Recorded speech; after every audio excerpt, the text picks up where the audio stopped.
Can we talk for a moment afterward? Huh? Oh, yes. I'm sorry for keeping you. Please, have a seat here. At the stepchild school event, the homeroom teacher called me over. Please divorce your husband. Huh? Oh. I'm sorry. That's not what I meant. Well, it's not that it's wrong, but that's not exactly what I wanted to say. Teacher, please calm down. I'll listen to what you have to say properly. I was taken aback by the unexpected words, but it seemed that the teacher was quite flustered and had just made a mistake in how to convey the message. I calmed the teacher down and listened to what they really wanted to say. Please listen calmly. Actually, your son. The teacher's words were shocking. I see, so that's why the request to divorce my husband. This was definitely information that required an immediate divorce. After hearing what the teacher said, I decided to proceed with the divorce. I am Aman. I am 38 years old and work as a nurse. I married Ezra, who is 6 years older and works in a company, 10 years ago. Now, we live together with our 12-year-old son, Sean. The fact that we are in our 10th year of marriage and our son is 12 years old is not because I gave birth before marriage. This is my first marriage, but my husband is a divorcee, and our son is his child from a previous marriage. It seems that the chance of a father gaining custody of a young child is about 10%. Nevertheless, my husband was able to gain custody of his son because the reasons for the divorce were his ex-wife's infidelity, mismanagement of money, and her lack of economic power as a stay-at-home mom. Indeed, I agree that it would be impossible to leave a child with such a mother. Since I have been living with him since he was 2 years old, he sees me as his real mother, and I, of course, treat him as my real son. I'm home. I'm off. Hold on. I always say homework comes first. And you need to put away your bag yourself. When I hear my son's voice from the entrance, I shout from the kitchen towards the entrance. I stop preparing dinner and head to the entrance, but my son is already gone. Instead, a backpack left behind like a stand-in lies there. My son prefers playing outside to playing games, so he throws his backpack at the entrance when he comes home from school and immediately goes out to play. I always scold him for not doing his homework and not putting away his backpack. However, even though I am angry with my words, the role of being a mother feels real, so I am a bit pleased inside. Even while feeling exasperated, I pick up the backpack with a smile and take it to the children's room. Well, I'll leave the morning duties to you. Leave it to me. Have a good day. One evening, after finishing preparing dinner, I started getting ready for work. As a nurse, I have night shifts and work on weekends. I cannot return home before the next day's work and my son's school time during night shifts. Also, since I have day shifts on weekends, I am often not home on Saturdays and Sundays. However, when I am not around, my husband takes care of things at home.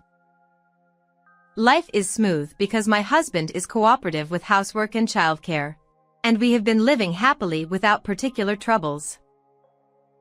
But, on the 10th year of our marriage, that happy life began to come to an end. When the three of us eat dinner together, my son always tells us about the day's events. Hey, listen. Today, I saw a bird catching an insect. It swooped down from the sky and snapped it up, then flew back up immediately. Oh, that's a rare sight. It must have been quite a sight. Although my son talks very happily, Since it's just a normal day for a grade schooler, the content of his story isn't particularly interesting to us adults. However, my husband and I listen to his story with smiles and nods as he desperately tries to convey what he saw and felt. I look forward to having dinner together with my family more than anything, as it lets me experience happy family time. Such an enjoyable dinner suddenly turned dark.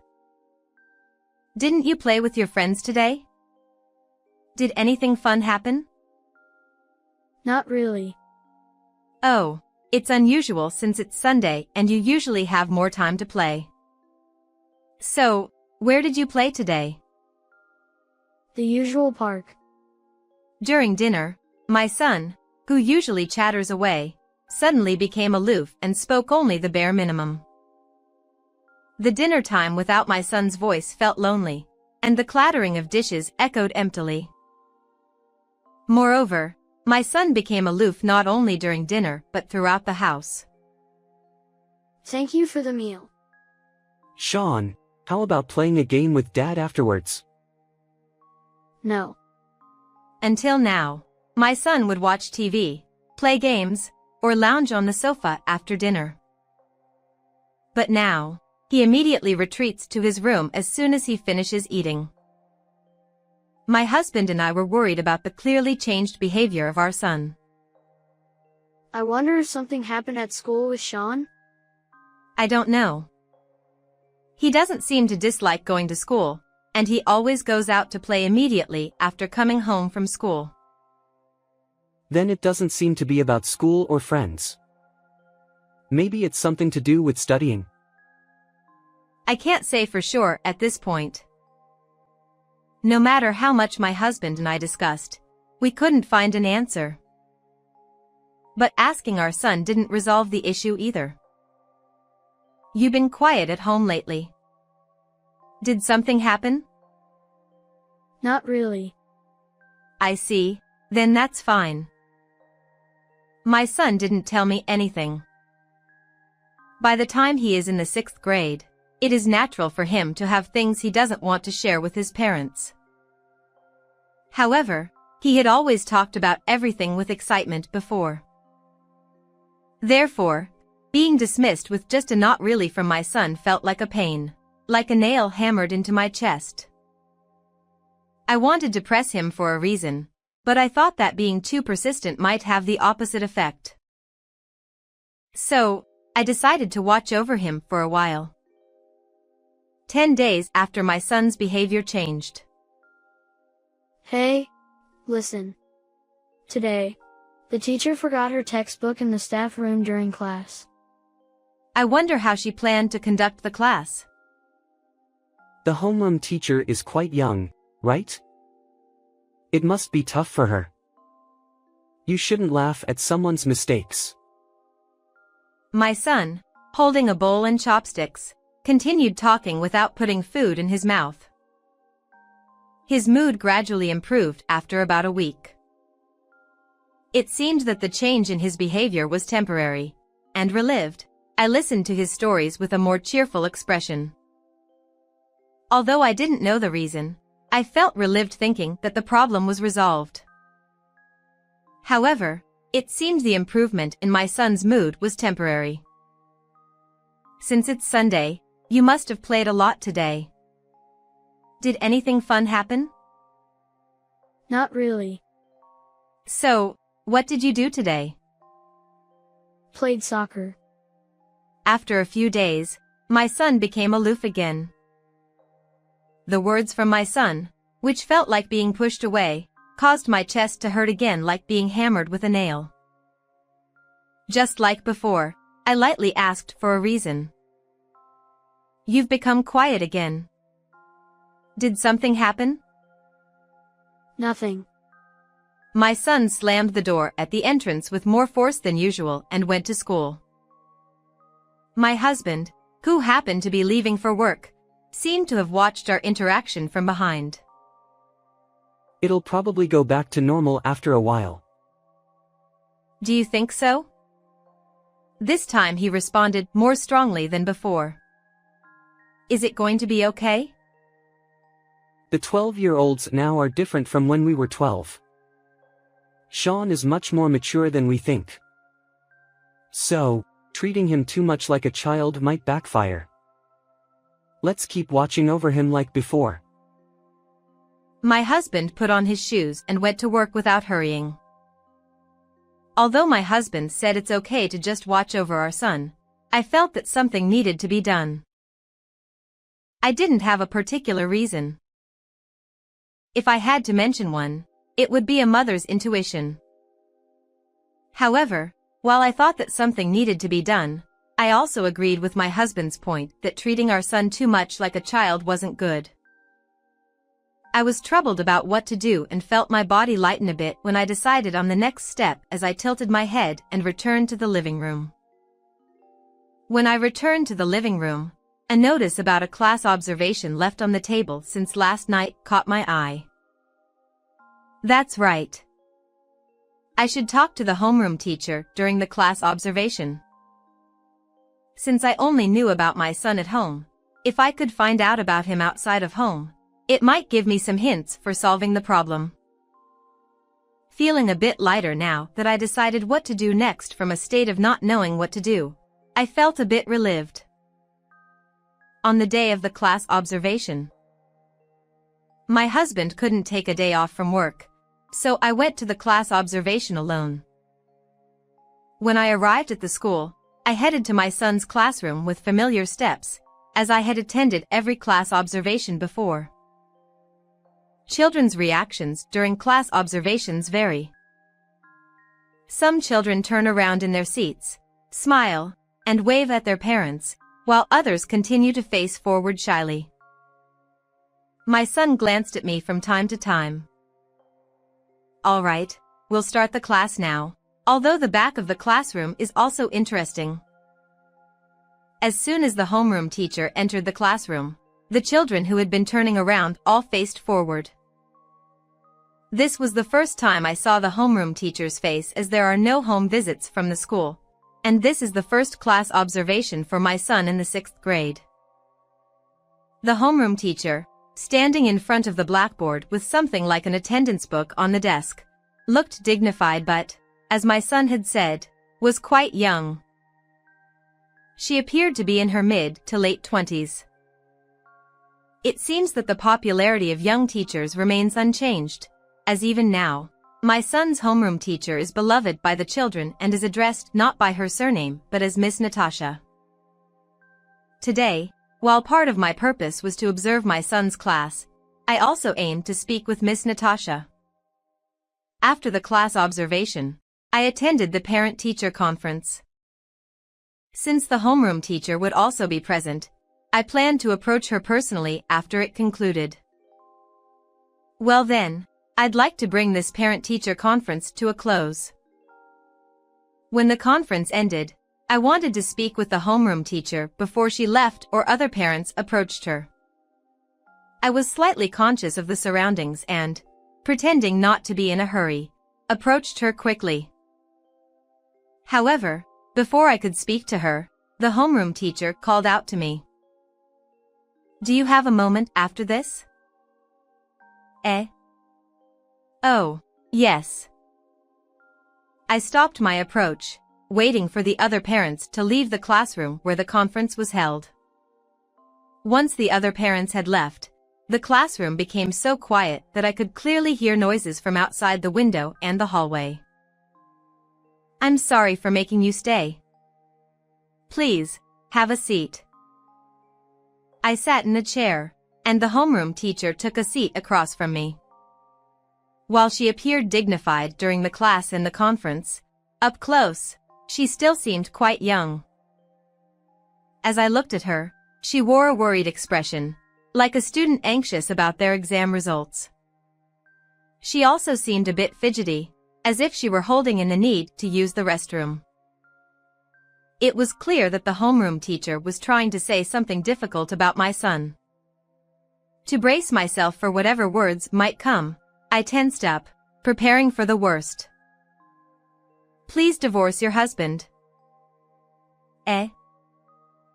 I had braced myself for something related to my son, but instead, The teacher spoke about my husband and even suggested a divorce. I was taken aback by this unexpected revelation. Oh. I'm so sorry. That's not what I meant. Well, it's not that it isn't what I meant, but what I want to say is something else. It seemed the teacher, too nervous, had skipped over the explanation. Her face turned red, sweat beaded, and she displayed an anxiousness I'd only seen in cartoons, her hand on her chest, scratching her head. Even though she was a teacher, she was still quite young. Please calm down, teacher. I will listen carefully. The teacher took a deep breath and tried to compose herself. It seemed that what she had to say was very difficult for her. Please listen calmly. Actually, your son, Sean. The teacher needed to calm down. Her words were so shocking that I had no space in my mind to even think of responding. I began to understand why the suggestion of divorce was linked to this. Indeed, it must have taken considerable courage for her to speak up as a teacher. Her anxiety and agitation were understandable. I thanked the teacher for her courage and resolved to divorce my husband. Before confronting my husband with the divorce, I needed evidence. Since the teacher had heard from my son, I planned to gather more detailed information from him, which might provide the clues I needed. However, given the sensitive nature of the information, it would be too emotionally taxing for my son to discuss deeply. It had already been proven that this would be too much of a burden. It can't be helped. It's honestly unpleasant, but I'll have to catch him red-handed. I decided to suppress my anger until it was time to execute my plan and continued with my daily routine as usual. What did you learn at school today? Nothing much. It can't be nothing much. Stop dragging this out and eat quickly. The dishes won't clean themselves. Sean, you went out to play again without doing your homework, didn't you? Eat quickly and do your homework. Okay. After finishing his meal quietly like a monk, Sean went straight to his room. For the past few days, I had been assisting him to stay in his room as much as possible. Although we hadn't discussed anything, it seemed Sean sensed my assistance. Consequently, only my husband remained oblivious. As you said, Sean's mood hasn't improved much. It used to be about a week, but now it's been nearly 2 weeks. Yes. But it wasn't your idea? Sean is more mature than we think, so let's not treat him like a child. I agree, and let's observe a little longer. Is that really okay? My husband looked troubled, questioning whether our approach to Sean was truly correct. However, I wanted him to continue observing Sean as he was.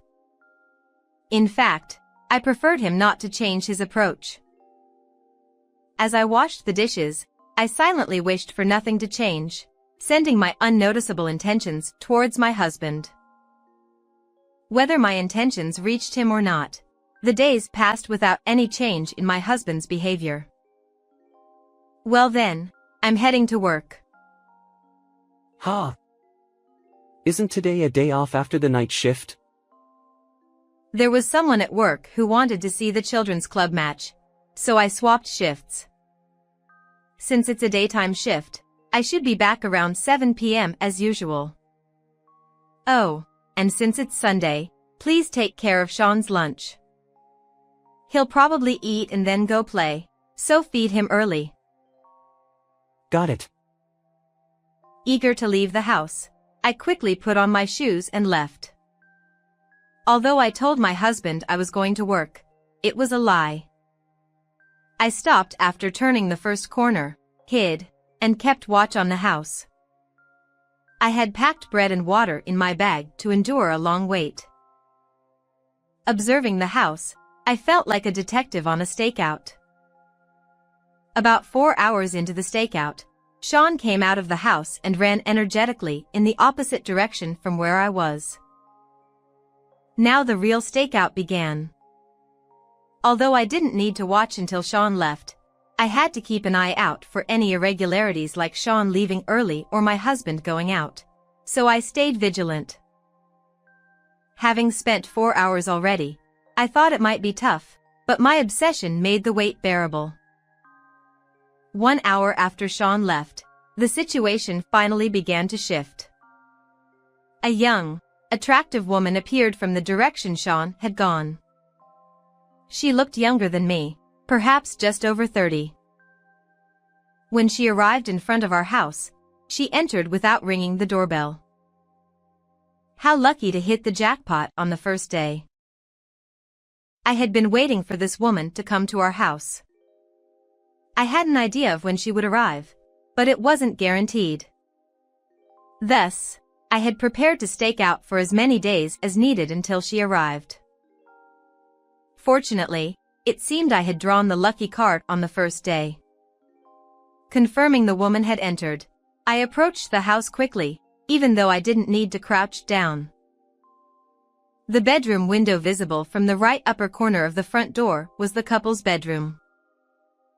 Once I heard a sound from inside, it would be my signal to enter. I closed my eyes as if meditating, focusing on the bedroom window to catch any faint sounds. After about 10 minutes, I heard a small door slam from the bedroom. It was strange how I felt I could hear voices clearly despite the distance, now that I was certain someone was inside. Already? If you don't hurry, the child might come back. Hearing what seemed like this conversation, I decided to enter the house. I quietly opened the front door, trying to make as little noise as possible, and slowly set down my bag, quietly removing my shoes. Once inside, I headed straight for the second floor. The stairs creaked slightly underfoot. Though not loud enough for my husband to hear, the small sounds were disturbing to me. Once on the second floor, I knew that even slight sounds might be noticed, so I carefully advanced on tiptoe to the bedroom door. Upon reaching the door, I listened again. Inside, I heard voices that I didn't want to hear. Disgusting. I wanted to avoid this method, but, well, it can't be helped. I placed my hand on the bedroom door, deliberately clearing my mind to let emotions take over. Hey! What are you doing? I flung open the bedroom door with such force that it almost broke. My husband, startled, jumped out of bed, and the woman quickly covered herself with the blanket. Why are you here? Looking at the bed where my husband and the woman were, I saw their clothes scattered on the floor. I stomped loudly towards their clothes, deliberately making noise to vent my frustration. What are you planning to do? Without saying a word, I gathered the clothes, opened the window, and threw them outside. With this, the two couldn't escape and would have to listen to me. Both of you, sit on the bed. Unable to escape, the two complied with my instructions, sitting on the bed in their nakedness, which was quite humiliating. Why are you here? Wasn't it supposed to be work? It's a lie. I thought if no one was home, a woman would come to the house. How did you know that? It's because Sean saw what you were doing. Huh? What do you mean? The son's behavior changed because he witnessed his father's affair. The father had invited his mistress to the house on a Sunday when I was away for work all day, and the son was out playing until evening. However, because his friend couldn't come over due to family reasons, the son came home early one evening. At that time, he encountered the affair, didn't know what to do, and left the house again without letting his father notice. Although he is 12 years old, he should understand that an affair is wrong. More than that, witnessing such a scene between parents would be traumatic. As a result, while he behaved normally at school or with friends, he became unsure of how to act at home and started isolating himself in his room when his father was present. It's more accurate to say he couldn't say anything rather than he didn't tell me. Since even I felt sickened by it, the shock for him must have been significant. Don't lie. He's had times when he seemed fine, right? If he knew about us, he wouldn't be fine. It seems he trusted you and checked on the following Sunday. The son apparently didn't want to believe his father was having an affair.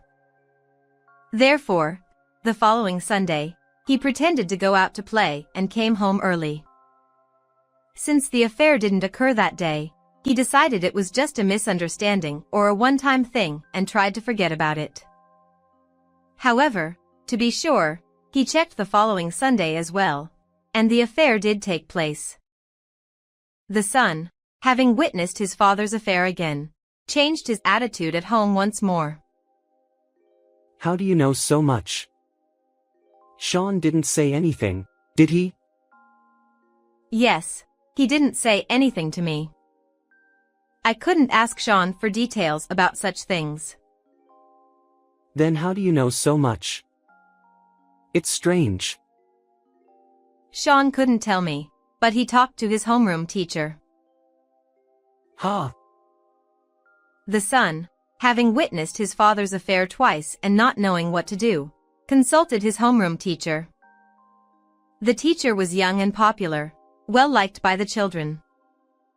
The teacher was someone the son could talk to easily and rely on. When the son consulted the teacher conveyed what the son had said to me during a parent-teacher conference. As a teacher, I can't delve too deeply into personal matters. Therefore, I will only convey what Sean has shared and the issues he is facing. The teacher prefaced the conversation by indicating that as a teacher, they couldn't go into too much detail or identify the third party involved in the affair. However, the teacher spoke in a way that hinted at the gray areas. Please listen calmly. Actually, your son, Sean, said that his father was bringing an unknown woman into the house. Bringing unknown people into the house is a problem, isn't it?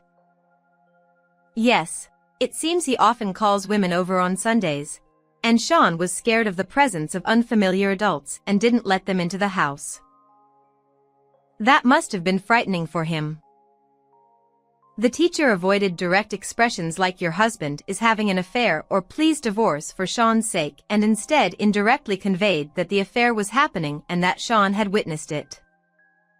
At first, in my panic, I asked for a divorce, but after regaining my composure, the teacher handled the situation appropriately. Reflecting later, it's possible that the initial request for a divorce was part of the teacher's strategy to make the indirect expressions more understandable. Having received sufficient information from the teacher, I no longer needed to ask the son about his father's affair and was able to come up with a plan to stake out the house on Sundays.